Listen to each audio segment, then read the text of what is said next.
Como ya habíamos hablado en videos anteriores, siguiendo las enseñanzas del brujo Aleister Crowley, aquel personaje llamado el hombre más oscuro del siglo, las técnicas llamadas de triple enlace o de triple anclaje son la clave para trabajar cualquier proceso mágico y subliminal, ya sea en un solo individuo o en el inconsciente de toda una sociedad. En la numerología vimos cómo estos números se presentaban en grupos de A3 evocando una estructura piramidal, clásico emblema energético del esoterismo y la magia más antigua. El triple anclaje ya se está realizando de manera descarada para aquellos que saben identificar los tiempos. Los llamados Illuminatis, o más bien los que dicen llamarse iluminados, aquella élite global que pretende dirigir los cursos de nuestra historia, ya ha decidido una alquimia social oscura de triple anclaje en las próximas décadas y consta de preparar 3 caminos de conducción de masas partiendo desde los países que posean mayor influencia y poder sobre el mundo, como lo son Francia, Inglaterra, Japón y Estados Unidos, entre otros. Todos serán guiados por 3 anclajes que iremos viendo a continuación de maneras aún más intensas y brutales. La humanidad de esta época, según planteamos en esta hipótesis, será ahuecada en su contenido espiritual de 3 formas. Primero, destruyendo su capacidad de raciocinio, su espiritualidad y su capacidad de formar vínculos con otros. Para destruir estos atributos humanos se requerirá el choque de 3 bandos contra otros 3 antagónicos. El primero será el de hombres versus mujeres, el segundo será de animales versus humanos y el tercero será de robots versus humanos. De estas 3 luchas emergerán 3 síntesis que serán mezcladas para formar la gran humanidad deseada por la élite oscura y así preparar un cuerpo social definitivo para la llegada del nuevo orden mundial y de su caudillo Lucifer. La humanidad sería entonces transformada en lo que nosotros hemos llamado un avatar, una vasija o un recipiente para que seres de otros planos ingresen a esta realidad y aprovechen las energías humanas y de esta dimensión para sus propios fines evolutivos. Sería una verdadera posesión demoníaca, pero a nivel de un gran número de seres humanos. El código avatar sería esta treta de la élite para diseñar una alquimia con los seres humanos con el fin de vaciarlos completamente de todo contenido espiritual, transformándolos en simples cáscaras sin contenido, para que las entidades aliadas con la élite ingresen y aniden en nuestra raza. El concepto de la estructura del avatar se expresa de manera perfecta en la película del mismo nombre, dirigida y producida por James Cameron, de quien ya hemos hablado detalladamente en otros videos. Código Avatar es un código que la élite activará una vez que las sociedades sean totalmente poseídas por sus sistemas de control mental y espiritual.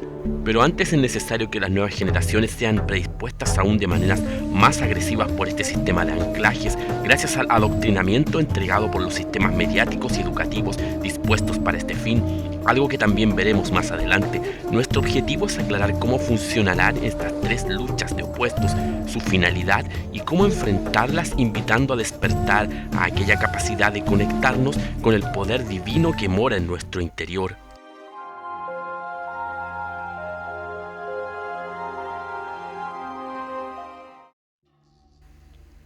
La estructura dialéctica originaria en Hegel y luego en Marx ha comenzado lentamente a colarse dentro de la ideología de género para dividir e instaurar nuevamente la dualidad del orden en el caos entre los seres humanos, un concepto que mencionamos en videos pasados, representado por el águila de 2 cabezas, símbolo de las altas sociedades secretas y de su agenda global. Una rivalidad necesaria en épocas históricas como lo fueron los justos derechos de la mujer, ahora se busca instaurar en todo orden de cosas de manera insidiosa la confrontación. Notamos cómo los derechos de la mujer han ido siendo conquistados en el mundo occidental para el bien de las sociedades, pero grupos exaltados parecen no desear una igualdad, sino más bien continuar con la lucha como si se tratara de una clásica lucha de clases entre proletariado y obrero. Algo completamente descontextualizado en esta época cargada de matices sociales y de diversos tipos de individuos relacionándose entre sí.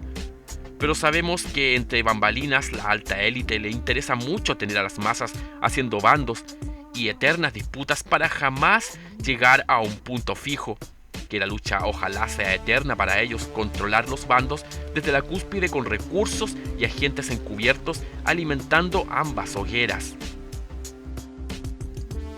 Algunos de estos antecedentes logran verse en el transcurso de la historia, como los relacionados con la familia Rothschild, uno de los linajes con mayor poder económico y político en la historia hasta ahora.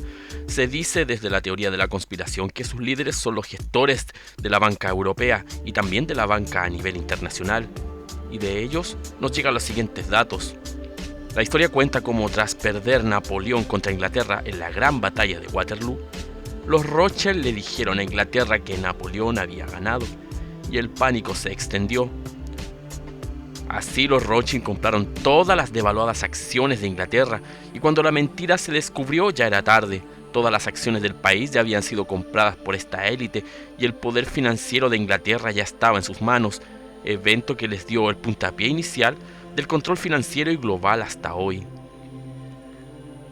Hace pocos años vemos como un Rothschild también es benefactor de los movimientos ambientalistas y está a cargo de movimientos tipos Greenpeace contra el calentamiento global. Esto último nos hace sospechar que al parecer los nuevos bandos sociales son nuevamente alimentados por la alta élite con el único fin de controlar los acontecimientos que surjan de esta lucha. Este tipo de bandos son originados por muchas razones derivadas de nuestra historia. Algunas de ellas, que como vimos anteriormente, fueron y son orquestadas por la élite. En los casos citados, vemos como estas maquinaciones desde la oscuridad son indudablemente los que manipulan a su arbitrio los acontecimientos mundiales. Otro ejemplo es el brillante trabajo del economista académico Anthony Sudon.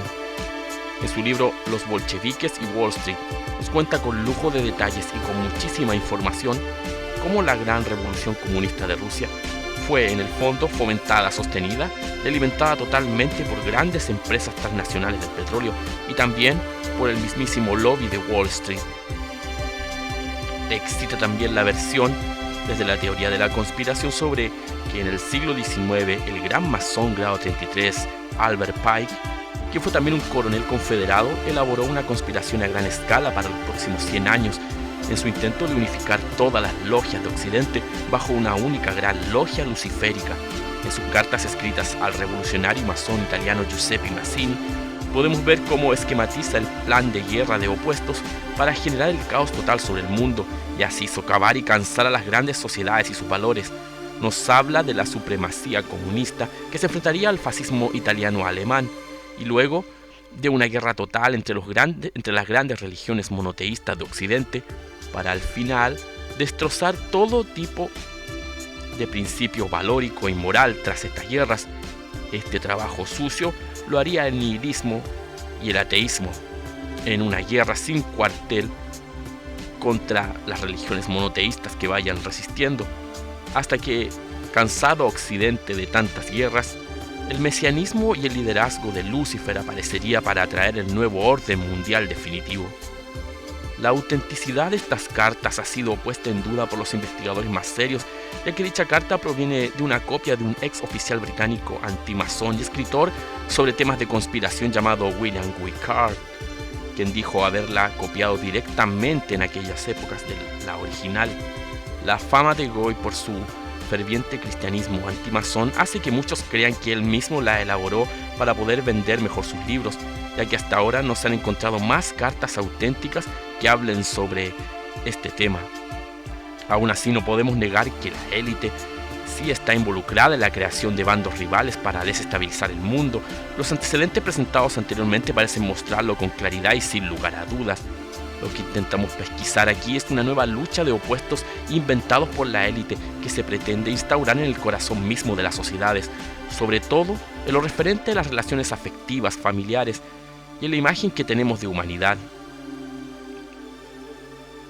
Como hemos podido ir viendo, el cine, la literatura y varios movimientos han ido atisonando en estas últimas décadas entre las sociedades de Occidente los siguientes bandos generados por la estructura dialéctica, buscando generar luchas por el poder. Más que ir en pos de una unión, solo buscarían dividirnos. Y tenemos a hombres versus mujeres, humanos versus animales. Y quizá en el futuro sea robots versus humanos. Como dijimos, la dialéctica es una forma de choque de opuestos y las luchas entre capitalistas y obreros y los regímenes que estallaron después de ese choque son el claro ejemplo de eso. Pero intentando ir más hacia nuestros tiempos, ponemos por ejemplo la lucha mediática que se ha venido dando entre hombres versus mujeres. Al principio la tesis sería: los hombres tienen el poder. Esto generaría otra tesis distinta y rival: las mujeres desean ese poder. Al final y en todo ámbito de cosas, la lucha de los opuestos es alimentada en secreto por la élite, desde las sombras. Y cuando estos bandos chocan, no existirá ganador posible. Ni siquiera podemos hablar abiertamente de un equilibrio logrado, sino más bien de la anulación o una fusión estéril producto del choque de ambos bandos totalmente radicalizados. El llamado sistema neoliberal es producto de este choque de opuestos. Este concepto no deja de ser en parte ambiguo, pero nace a mediados del siglo XX de parte de los ideólogos de una nueva economía en Occidente, buscando un camino de medio entre capitalistas y el Estado, y termina de algún modo, al igual que el comunismo, buscando restringir o destruir la idea y las facultades del Estado como protector de las democracias, para así imponer un sistema de libre competencia sin fiscalización posible. Al principio, al emerger el capitalismo como tesis, se presenta como un sistema rapaz que ingresa en el individuo, fomentando la ideología de la ganancia y el consumo, el consumir y el querer tener más, vivir más, viajar más, tener más cosas casi sin fin, transformando a la idea de una comunidad a volverse en constante competencia entre los individuos, y que solo esta comunidad se validará a sí misma mientras sus miembros luchen por tener lo que desean. El comunismo, que planteaba la igualdad, ahora como la antítesis vencida, se volverá similar en una capacidad adquisitiva común dentro del sistema de consumo, igualdad al consumir, estandarización a la usanza comunista, pero con los sistemas de consumo y mercadeo. Todos quieren tener lo mismo y luchar por ellos.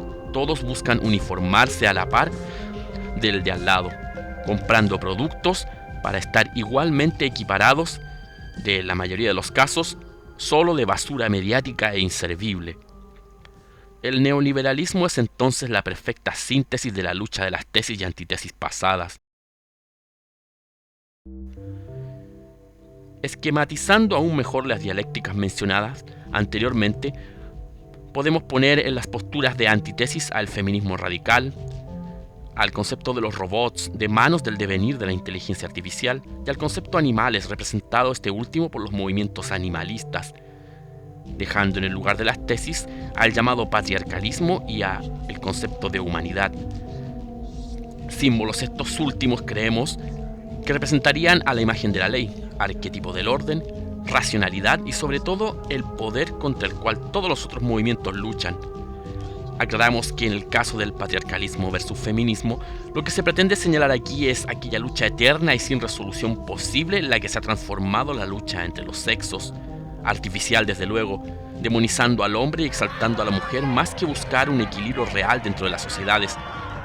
La mujer presentada como antítesis o como bando rival desde el feminismo más radical sería una mujer mediatizada por estos bandos ideológicos que buscaría el poder y someter al hombre, así como el hombre lo hizo con la mujer desde el principio de la cultura humana, según ha ocurrido en la mayoría de las sociedades de Occidente. Se le achacaría al género masculino un contexto histórico del cual hoy por hoy muchos hombres no pueden asumir ni menos reparar, puesto que solo fueron enseñados como la sociedad se los impartió. Hoy en día, es papel y tarea de las familias y las escuelas de educar en sociedad a los seres humanos, en tantos seres con una diferencia que respetar y una igualdad que fomentar, la que permita una libre cooperación entre los individuos, sean estos hombres o mujeres. La cooperación y el logro de metas y objetivos de bienestar social para todos solo se logra cooperando en unidad y reconociendo el respeto y la dignidad intrínseca que aquel otro se merece. El hombre no es un ser intrínsecamente brutal, ni la mujer una intrínsecamente incapaz. Todo nace en cómo nos forman, y que es lo que hacen crecer en y dentro de nosotros desde la más temprana infancia. La única forma de luchar con este tipo de dialécticas es decir no a los estereotipos, vengan de donde vengan, y digan lo que digan, mucho menos que estos estereotipos y moldes rivalistas ingresen en las mentes de aquellos seres humanos en formación. Las siguientes luchas de opuestos han ido también abriéndose paso, y como notamos, estos bandos antagónicos buscan todos ellos echar abajo la cosmovisión que hasta ahora esta cultura intenta sostener. sobre qué es en realidad ser humano, qué podríamos entender por ese concepto.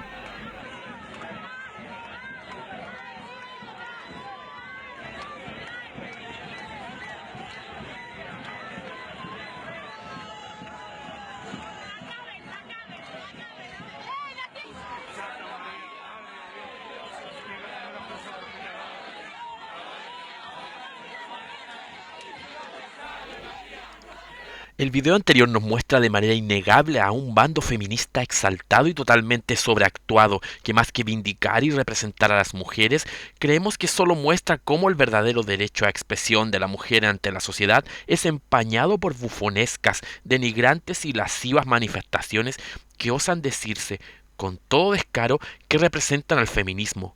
He aquí un ejemplo de cómo los exaltados pueden tomarse el escenario social diciendo que ellos son los libertadores de los derechos de aquellos oprimidos, alimentados por recursos y auspiciadores en la sombra para causar el choque de opuestos de manera grotesca y decadente.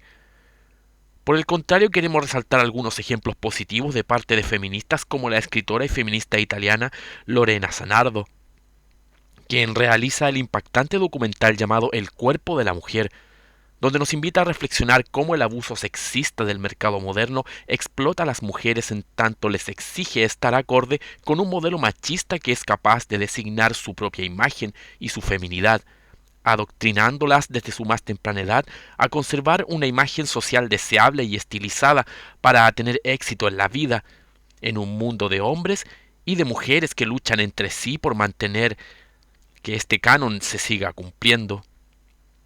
También el documental de la periodista y cineasta feminista norteamericana Cassie Jaye invita a poner en tela de juicio la forma en que el feminismo se ha venido transformando en estas últimas décadas.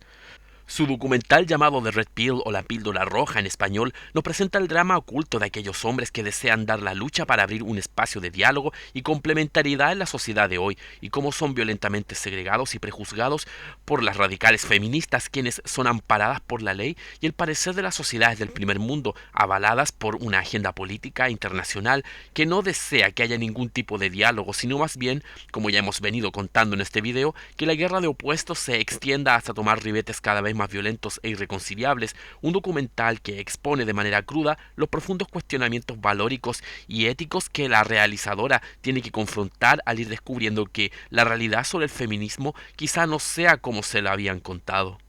Dejaremos ambos documentales en la descripción de este video.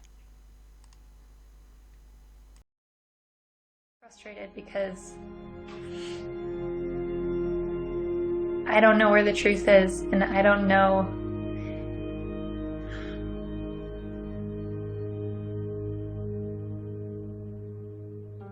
When I decided to make a film on the men's rights movement, I never anticipated questioning my feminist views. But the more MRAs I met, the more I felt compelled to remind myself why I was a feminist. I signed up for a women's group.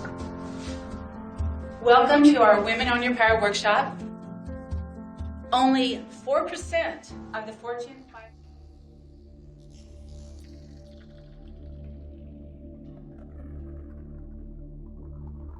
Vaticinamos que si este choque de hombres versus mujeres continúa en este camino que estamos presenciando, el camino radical e irracional, en el futuro emergerá un ser humano que dejará de ser hombre y mujer, buscando ser solo un andrógeno, avalado como un medio facilitado por la biotecnología de punta. El andrógeno será la síntesis de este tipo de batallas entre los sexos. Esto también le llevará a ser un ser aislado, individualizado e impedido de formar vínculos trascendentes, ya que dichos vínculos también son los que forman parte de esta imagen arquetípica de un ser humano espiritual, algo que recibirá el desapruebo social y de la ideología imperante. Quedará más bien tras esto solo un ser autómata andrógeno dentro del sistema rapaz de consumo que buscará gobernarlo, dirigirlo y guiarlo por completo. Esta segunda confrontación habrá partido por una visión también radical de mirar a los animales, intentando reconocerlos como si fuesen humanos o más que humanos, siendo que su naturaleza más bella y pura es fluir en su instinto como animales ligados al mundo natural. Recordemos que los afectos que el ser humano moderno entrega a los animales, llamados de estima, son producto de una consecuencia histórica de aquellos animales que el ser humano seleccionó y usó para subsistir, generando varios grupos para su uso. Algunos fueron usados para uso comestible y otros por poseer rasgos que otorgaban fuerza y destreza útil para los propósitos humanos. Con el tiempo, algunos de ellos pasaron a formar parte intrínseca del hogar moderno, pasando a ser los más sobrevalorados en desprecio y olvido de los que han debido sufrir el abuso brutal de convertirse en alimento para nosotros a escala industrial.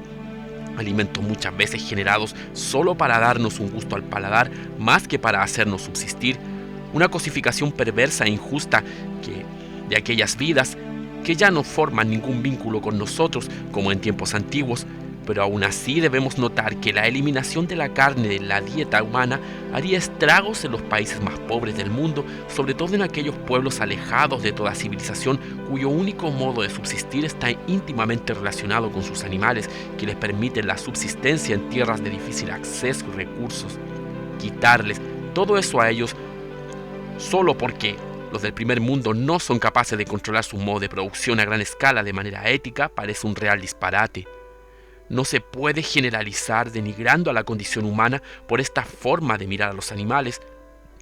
Lamentablemente, pero cierto, los animales han sido parte de nuestra subsistencia y sin ellos realmente no seríamos nada. Los animalistas radicales desprecian este punto de vista y pretenden absurdamente elevar a los animales como seres superiores o más dignos que un ser humano, en vez de colaborar por educar y fomentar en otros, en base a nuestros atributos humanos, actitudes de compasión y bondad hacia los nobles animales. En cambio, la tendencia de hoy parece ser el denigrarnos a nosotros mismos como especie para exaltar a los animales o igualarlos a nosotros mismos, integrándolos en nuestra cultura. No creemos que haya que llegar a tales extremos para tomar conciencia, si es que realmente es eso lo que buscamos. Es todo, la raza, la cultura es genética. Pero lo que yo rehabilito es el perro, el que regresarle su identidad. Los perros que yo más que nada ayudo son perros que se han humanizado. El humano le quitó la identidad de ser perro y lo hizo humano para su propia satisfacción. Entonces, pues el perro cambia la identidad, el perro se desarrolla esa inestabilidad y luego le echan la culpa al perro porque cuando el humano ya le dio como 2 kilos de jamón, el perro no regresó. Ajá. ¿Sí me entiendes? Le dan sí. cada rato galletas y luego ya el perro se enfada y luego porque no regresó, entonces ya le echan la culpa al perro. Porque tú insistes mucho en esto, en que no hay que tratar a un perro como si fuese un humano. Un perro es un perro. Bueno, es que esa es su identidad. Nadie quiere ser al caballo humano, nadie quiere ser al delfín humano, pero todo el mundo quiere ser al perro humano. ¿Sí me explico? Porque al caballo se le quiere como caballo y al delfín como delfín y a la ballena como ballena. Y al perro, que vive más cerca del humano, se le cambia su identidad. Y luego se le culpa por el efecto secundario que es causado por esa razón. A ver, contéstame muy directo. ¿Es bueno darle besos a los perros, besar a los perros como si...?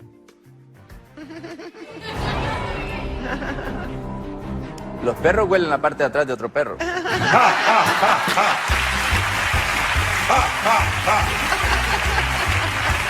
he entendido. Se lamben, ¿no? No sé, yo no. Tú no. Yo porque todas las chicas, sobre todo, que están aquí, sí. Sí. No hay nada que le guste más que besar a un perro. Mucho más. No, es verdad que mucho... No, ya. Ahora no, lo ha dicho él, ahora no. ¿Está bien? Pero claro, ¿es bueno que duerma en la misma cama que...? Mira, yo he rehabilitado perros que dominan la cama y cuando, por ejemplo, en pareja, cuando la mayoría de las veces la dama es la que quiere el perro en la cama. Entonces, se van a la cama el perro y la dama y cuando el esposo quiere llegar, el perro... no quiere que entre porque ya el perro ya dominó. Ya tiene su territorio. Ya dominó la cama y a la dama. ¿Y es bueno llevarlo en el bolso como Paris Hilton, por ejemplo? Bueno, es que en cuestión de negocios la bolsa es buena, ¿no? Sí. Porque la gente gasta dinero con la bolsa. Pero en cuestión de cosas psicológicas, si tú pones al perro adentro de la bolsa sin la caminada, el perro va a entrar a la bolsa y se va a poner así. Tenso, Claro. tenso, porque lo metiste sin caminar, por lo tanto está adentro, no cansado. Sí, camínalo y luego ponlo en la bolsa. ¿Sí me entiendes? Entonces la bolsa pasa a ser un lugar donde se relaja. Porque muchos de los perritos que están en la bolsa, pasas y ¡ay! En cuanto pasas por la bolsa, el perro se quiere desahogar Vale, con la persona claro, que está está de mala ahí. leche, pues está ahí metido en la bolsa. Nunca pongas a un perro en la bolsa sin caminarlo primero. Debemos buscar el modo de hacernos cargo, enseñando a las futuras generaciones a ir subsanando los abusos que hemos cometido con el mundo animal y natural, pero para eso debemos primero reconocernos como seres humanos auténticos y capaces de empatizar con las demás formas de vida y ser sobre todo equilibrados en nuestro actuar hacia ellas.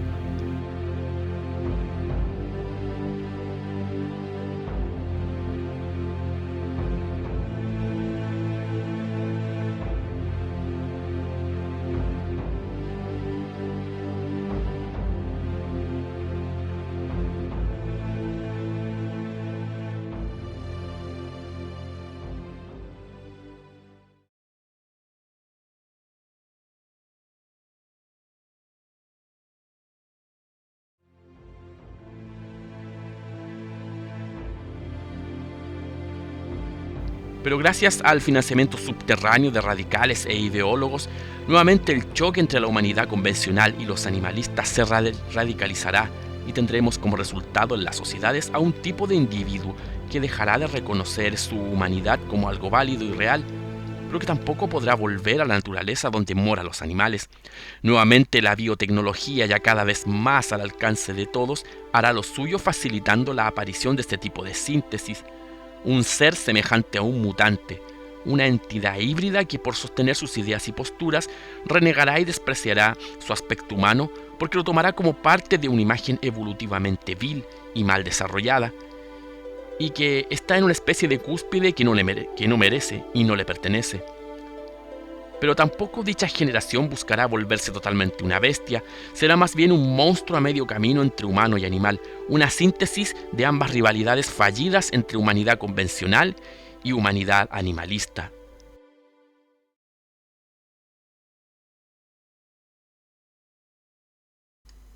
Curiosamente, South Park, una de las series cómicas más exitosas e irreverentes de estos últimos tiempos, vaticinó hace ya varios años atrás lo que en el futuro se conocerá como transespecies, o más escasamente conocidos hoy como Otherkins, seres humanos que desearán cambiar su aspecto para parecerse a los animales, porque así se lo dictaminan sus emociones y se lo facilitarán los adelantos médicos. El puntapié inicial de la temporada 9 lo da este primer capítulo mostrando a Gerald, el padre de Kyle, que decide someterse a una intensa cirugía para transformarse en un delfín, aludiendo que un ser humano puede volverse animal si su corazón así lo quiere, como si el ser animal tuviera que ver con la imaginación y los sentimientos humanos. Dejamos en la descripción de este video esta cómica pero bizarra escena que nos parece aludir al viejo adagio que dice: entre broma y broma, la verdad se asoma. Las nuevas identidades y las que vendrán en el futuro ya están sembrando su semilla en esta época, una semilla que ha comenzado a brotar para echar abajo toda posibilidad de análisis crítico y objetivo sobre los valores y los principios que las acciones de estas nuevas ideologías identitarias pretenden defender, disparando la metralla mediática con el siguiente lema: yo soy como me siento y eso es todo, no importa nada más. Nos preguntamos hasta qué punto las subjetividades con el avance de la biotecnología pretenderán asaltar el mundo objetivo y biológico que nos delimita como humanidad, hasta dónde será posible llegar y qué valores y ética conlleva este camino. En el mundo animalista ya ha surgido derivados de esta forma de pensamiento, arrojando casos sumamente bizarros que presentaremos a continuación. Primera vez que escucho Otherkin. Otherkin, que no es other skin, no es otra piel, es Otherkin. La verdad es que esto es una condición psicológica bastante extraña. Así como existe, y este es un tema bastante serio, siento que a algunos les va a parecer un poquito absurdo, se ha confirmado que hay personas que sufren de este trastorno psicológico en donde piensan que viven en un cuerpo equivocado. Ahora, ¿qué se sienten que ellos son realmente? un animal. Le cuento los detalles, pero antes, amigo mío, consejazo. Aguanta. Maestro, volvemos. Sí, yo A ver, quiero. las personas que sufren del trastorno de Other King se sienten humanos, pero parcialmente, vale decir, ellos saben cómo negarlo, nacieron de una madre humana, miran su cuerpo frente al espejo y tienen dos extremidades como la de cualquiera de acá de nosotros. Sin embargo, en su alma, en su instinto, en el fondo de su corazón, solo se sienten en un porcentaje muy limitado como personas. De hecho, no les interesa mucho entablar relaciones con otro ser humano y por lo tanto, lo que ellos se identifican porque no con otro animal, sino que creen que son de una especie en particular. Gatos, perros, rinocerontes, cosas muy raras. Perro, gatos. Un Claro. coatí. Ojo, cuando dices gato coatí, fíjate que son animales tan raros como ¿Y sabes ese. qué? A mí me tocó hacer un coatí en la escuela de teatro. ¿En serio? Como la mascota de ¿cómo se llama? De Candy. Esto es como esos tipos de repente que creen que son como vampiros, un poco parecido a eso, que se hacen como los dientes y después se van cambiando las cosas. ¿Sabes por qué no? Porque se confirmó que esas personas tienen más bien un gusto, unas ganas de preferir, les gustaría ser vampiros. Claro. No es que se sientan como tal. Estas personas, así como hay un transgénero que saben que, bueno, yo soy una mujer que estoy atrapada en un cuerpo hombre y viceversa, ellos se sienten solo parcialmente ser humanos. Ellos dicen, ¿saben que yo me llevo mejor que estos animales? Y no que por afinidad decido hacerme gato, sino que yo creo que soy realmente eso. Y la verdad es que ellos mismos lo han tratado de explicar e incluso aluden a la teoría de la reencarnación. Ahora, fuera de broma, y aquí vea si usted lo toma o no, existen grandes sabios a lo largo de la historia. Uno de ellos es un coreano que se llama Seung Sang, que tenía una serie de facultades extrasensoriales y él decía que por la matanza de animales que existía actualmente en el mundo, él lograba percibir que había muchas personas que era su primera encarnación humana y que antes habían sido derechamente un animal y que conservaban cierta inclinación por estar más con un tipo de especie animal más que con personas. Ahora es reconocido esta normalidad, me refiero, o sea, esto existe, es una condición psicológica. Tenemos cuña de esta niña, van a ver que ella se cree, ¿saben qué? De todo lo que eligió, un oso perezoso, fíjate. Mira qué conveniente. Ni se mueve, y qué conveniente. Qué conveniente. A ver si le creemos o no. Atención. My name is Taylor, and I am a slothkin. People are always expecting me to conform, but I can't do that. You know, I can't do things. That's just not how I work. I like to spend a lot of time online and eating snacks. You know, it's really important for me that I am nourishing myself enough, and we're not able to move a lot, so I spend a lot of time just in my natural habitat. I wish that Siskin, the human world, could understand, but there's just no way of getting it. Ya, A ver, es conveniente ser un oso le perezoso. doy la ficha. Ella es Taylor, tiene 25 años. Y es floja. Fue a la universidad. Y es pajera. Claro. Digámoslo así. Lo que pasa es que en este caso, claro, uno encuentra inmediatamente una justificación que es súper conveniente. Pero imagínate, yo no te llegaba sale de de tu la casa así, casa. Mira esa, salva. Ya, es que esta es otra. Esta es Laura. Imagínate llegar de tu casa, perdona, decir un día, ¿sabes qué? Yo soy burro. No, Y puedo decir, pero mi amor, ¿por qué andas? Es que yo siento que soy burro y andáis afilándote, bueno, hasta que se te cruce. Lo que pasa es que Soy conejo. Yo pensé Sí, que me iba a decir siento conejo. dormir en la noche para hacer piedra. No, pero los conejos. lo que pasa verdad. es que como cualquier condición psicológica, cuando te revisas por un experto y dice, sí, yo maté a esas personas porque estaba loco, alguien tiene que evaluar si eso es verdad o no. Según los especialistas, estas personas sufren de esa condición, sin embargo, como pueden ver, pueden interactuar y conversar con uno haciendo que no es lo que prefieren. Como el caso de Laura, que se cree ella una loba, de hecho hasta se puso colita y orejita, es como una otaku ella. Mira, atención. Laura. My name is Laura, and I believe that I am spiritually and mentally a wolf-dog hybrid. It's a very spiritual thing for me, so I am a wolf. I first started wearing a collar and tail. I saw other people that wore things to identify with their kin, and I thought it would be a great idea. So I bought a collar, and I got this from my grandma. It's jade. It's good luck.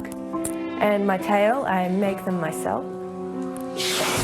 Oye, Ya. ¿sabes qué? Pero, Voy a aprovechar de confesar algo. Yo... No. ¿Te crees que? No, pero sí, con un manatí. con la altura de... No, pero voy a decir algo de ¿Qué verdad. animal eres tú? No, ni uno. ¿Qué animal? Oh, no, ni uno. Una diuca ya. No, ¿sabéis qué? ¡Ay, un pajarito! ¿Sabéis con el qué? huevo. Yo quedaría loco si las un loro. mujeres tuvieran cola. Yo lo encuentro bacán, una mujer con Pero cola. ay, no. Una cola de gato. ¿Qué hagas así? Esa sí que es parafilia. Es una parafilia real. Sí, una parafilia. En algún momento, Lola, yo les pedí si podían poner una colita falsa y a la hora de intimar... Pero la colita... y también te podía agarrar de Hay ahí. No le tocaba y así ver si para está en adelante celos. también. ¿Ah? Hay unas colitas para adelante también que te ponís para el hombre. Oye, Salfate. No, es decir. Y sería muy útil que las mujeres tuvieran cola, porque uno cacharía el tiro y se llegaba de la casa, te mueven la cola, está todo ¿De bien. qué manera? Si ponen la se cola... baja la oreja, te enojas. ¿Qué manera de estar tengo una loca, pregunta. Dios mío, no Pero podía sí, andar claro, con sí, una claro. cola por la vida y hacía, Lo que- agárrenla y métanla en algún lado, Samina. De hecho, ella Ciérrenla. tiene una gran Gente. ventaja sobre ti, Pili, porque ella no solo está defendida por los derechos humanos, sino también por los derechos de los animales. Oye, pero los animales aceptan a esta gente así como la manada animal. Ya, dejémosle a nuestra manada, buena onda. No, yo creo que no. Yo creo, ella huele y se ve como un ser humano, así que no. Oye, pero usaba una cosita con cascabel, Sí, era como porque loba gato. era maestra. Era como una Era loba maestra. gato. domesticada. eso. Era maestra. ¿Ahora qué comen? ¿Comida humana o comida de animal? Comida humana porque su aparato digestivo solo recibe como los omnívoros que somos. Pero lo único que sí confesaba, Laura... Una persona que ha vivido los últimos 4 años como una mujer transgénero está en proceso de cambiar su imagen nuevamente y convertirse en reptiliano. Raymond Mesa viajó hasta Texas para conocerla y nos presenta a esta mujer que ya no quiere ser humana. No es una máscara, no son efectos especiales. Dice que es la madre dragón de la humanidad. Su nombre, Eva Tiamat Baphomet Medusa. Siempre era mujer, era mujercita, pero nací en cuerpo de hombre. A diferencia de la mayoría de nosotros, su ahijada Jennifer la ve como alguien normal. Pero definir a miembros de la comunidad modificada es muy difícil. No somos demonios, no somos personas malas. Su metamorfosis empezó 20 años atrás, cuando Richard Hernández recibió la noticia de que se había contagiado con el virus del SIDA. Cuando termine todo, no me voy a ver nada humano. Admite que cuando niño sufrió un daño psicológico muy profundo, cuando fue abandonado por su madre y su padrastro en un rancho de los abuelos, donde abundaban las víboras de cascabel. Me sentía que yo era como una víbora de cascabel, que la gente me rechazaba. Y ese trauma lo llevó a cubrir su cara y cuerpo con escamas de colores.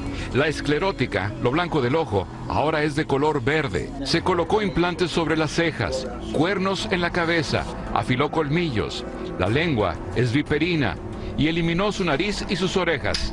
Y viene algo aún más drástico. ¿Qué va a pasar con el género? Me voy a quitar el pene y los testículos y voy a quedar sin sexo para ser también menos humano y más dragón, más reptiliano. Bueno, Eva dice que para el año 2025 su transformación será completa y pasará a ser simplemente la madre dragón. Eso es lo que dijo.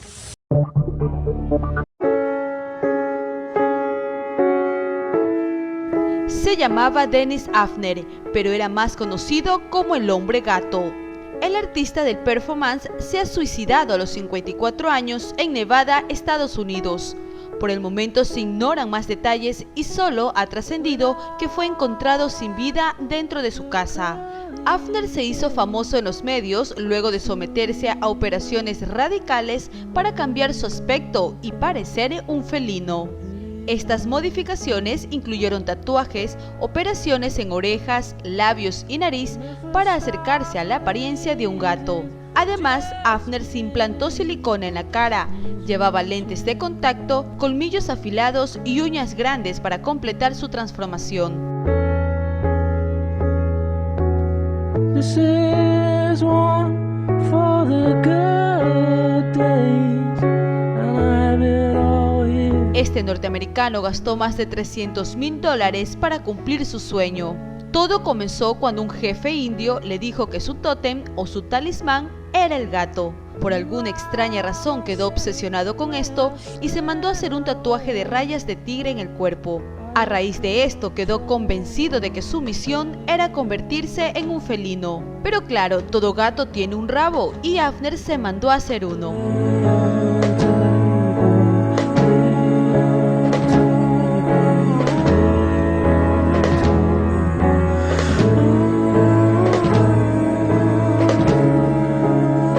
Es una especie de rabo mecánico forrado con tela de peluche. No se sabe dónde se le colocan las baterías ni cómo funciona, pero el caso es que se mueve.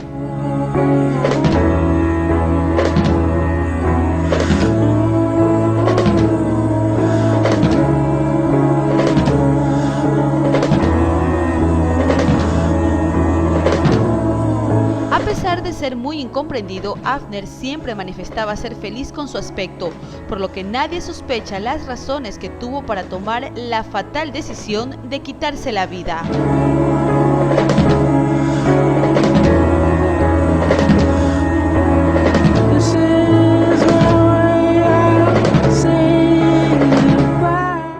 Como vemos, el mundo posmoderno y con grandes avances médicos ha permitido que un ser humano arrojado a sus más tormentosas emociones y experiencias sea capaz de transformar de maneras tan brutales su aspecto humano. Lo más inquietante es preguntarnos hasta qué momento este tipo de casos serán considerados un género más con el tiempo, una designación más en el múltiple estado de las identidades en el que estamos entrando, dejando de lado la posibilidad de que sus acciones y conductas sean nada más que un producto de una posible patología mental. Transformarse, comportarse y que le guste ser tratado como un perro puede sonar de lo más extraño, pero para ellos no lo es. Se sientan, ladran, se hacen los muertos e incluso realizan acrobacias para conseguir comodidad.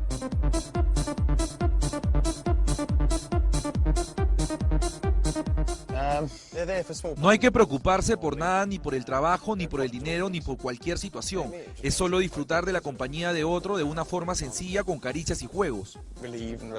Con un traje muy ceñido al cuerpo, botas y máscaras, se enfundan en el personaje del ser humanos perros.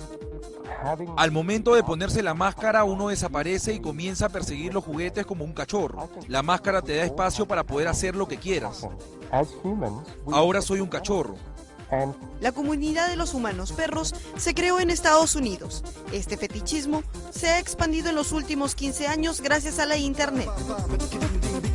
En países como Alemania, Bélgica, Holanda, Australia y Brasil ya se viene realizando esta práctica, el de amo y mascota. Y aunque las personas que comparten este fetiche son diversas, la gran mayoría pertenecen a la comunidad LGTB. Algunos encuentran placer en su papel, otros se reúnen simplemente para jugar. Y aunque algunos realizan actividades cotidianas normales, se aferran a este ritmo de vida al caer la noche, evadiendo la realidad. Estar dentro del traje te hace animal, eres completamente diferente y puedes relacionarte con más de este tipo. Esta práctica ha sido llevada hasta concursos, en la que también participan mujeres, quienes, si bien es cierto no se caracterizan por completo al personaje, utilizan distintivos.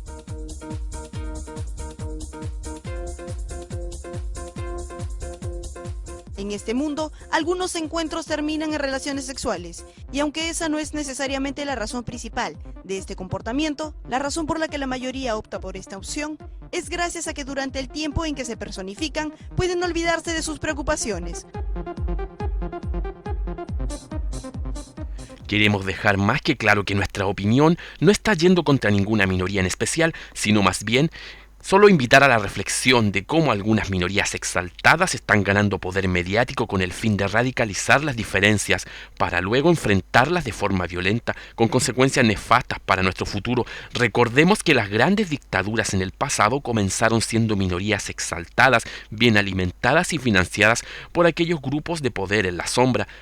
Ha sido interesante cómo el concepto trans también se está usando en aquellos que se dicen ser animales interiormente, más que solo seres humanos. Lo significativo de esto es cómo esta palabra, también ocupada en la palabra transhumanidad, ha señalado una significación de aludir a una nueva humanidad que emerge dejando de lado a la humanidad antigua y obsoleta. Con esta idea en mente, se buscará que los viejos cánones de las tradiciones filosóficas y espirituales del mundo antiguo también sean dejadas de lado por este tránsito hacia esta supuesta nueva humanidad.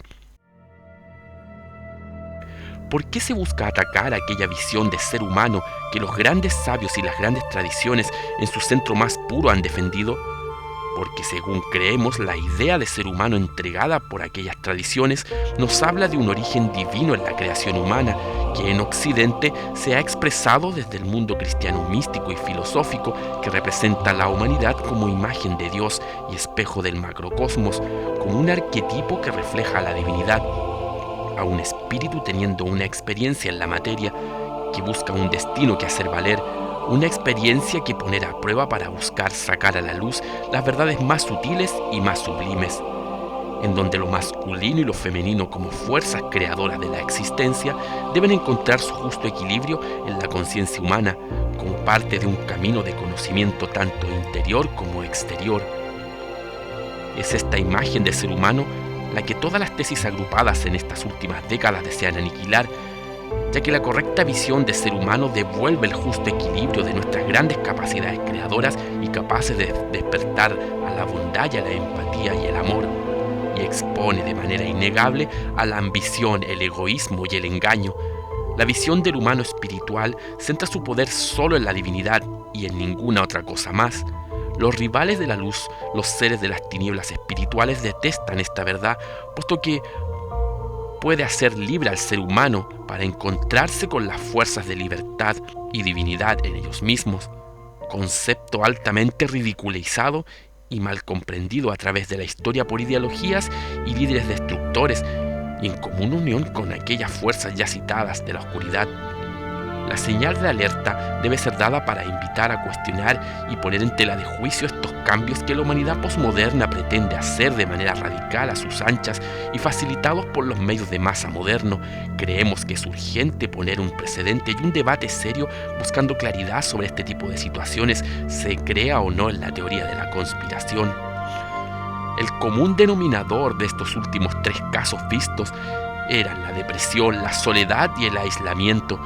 Pero como lo mediático y lo superficial ha tenido más poder en nuestra época, nos transformamos ante estos casos en lo que los medios desean que seamos, un mero público que está mirando animales de circo, o que aplaudamos las excentricidades de este tipo de cosas como signo de liberación contra esa caricatura que los mismos medios han desfigurado acerca de la divinidad y de lo espiritual.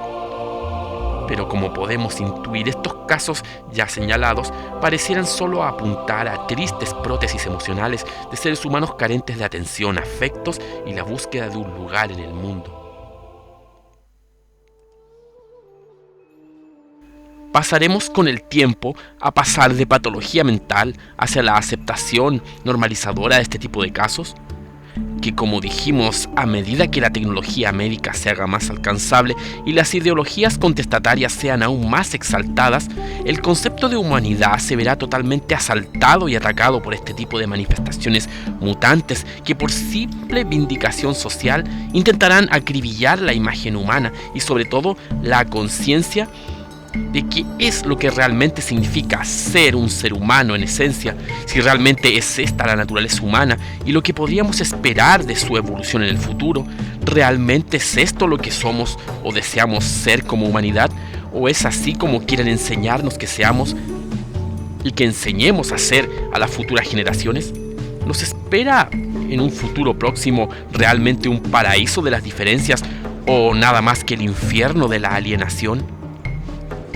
En nuestro próximo capítulo presentaremos el que creemos es el último anclaje que se unirá a los otros ya señalados, la última lucha de opuestos que entregará como fruto a un nuevo ser social que se unirá a los otros 2 productos resultantes de las luchas entre animales versus humanos y hombres versus mujeres, y señalaremos con esto la cara oculta del llamado transhumanismo o el intento de modificar artificialmente nuestra raza.